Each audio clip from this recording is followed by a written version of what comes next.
March 2, 2023. Panibagong araw, panibagong piyesa at storya na hindi napakinggan. I'm Stephen Constantino, and this is my unspoken word poetry.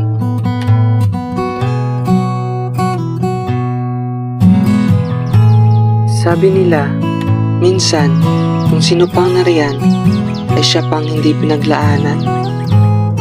Minsan, kung sino pang totoong nagmamahal, ay siya pang palaging nasasaktan. Sila yung palaging nagmamahal, pero hindi palaging nasusuklian. Dahil ang pwede lang isukli ay ang pagmamahal ng isang kaibigan lang. Ako yung palaging takbuhan, lapitan kapag ikaw ay nasasaktan.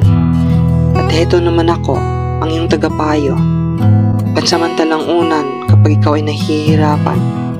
Pansamantalang stuffed toy para ikaw ay mayayakapan. Pansamantalang panyo kapag ang luha ay tutulo. Bakit ba ako nalang palagi?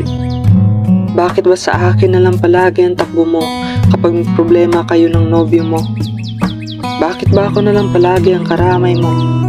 Hindi naman tayo, hindi mo naman ako jowa. Di ba't hindi?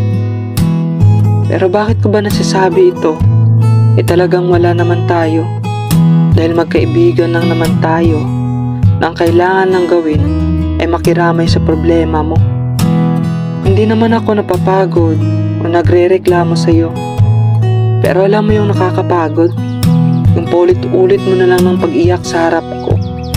Ang bawat pagtulo ng luha mo ay siya namang dumudurog sa puso ko. Ang taong mahal ko ay nasasaktan sa taong di naman deserve ang kanyang pagmamahal.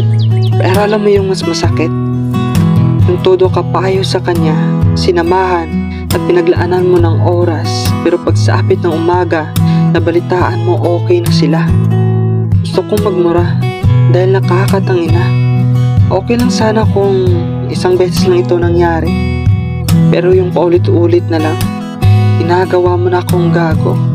Nagmumukha na akong tanga sa ginagawa mo. Mabuti sana kung ikaw lang sasaktan, pero pati ako apektado sa walang kwentang pagmamahal na ito. At alam mo kung ano pang hindi ko maintindihan. Yung paulit-ulit kanyang sinasaktan, pero hindi mo pa rin siya magawang iwan. Andito naman ako palaging umaasa sa'yo. Umaasa na sana makita mo rin ako. Na sana maramdaman mo rin ang pagmamahal ko. Kung hindi bilang kaibigan lang ang turing sa'yo.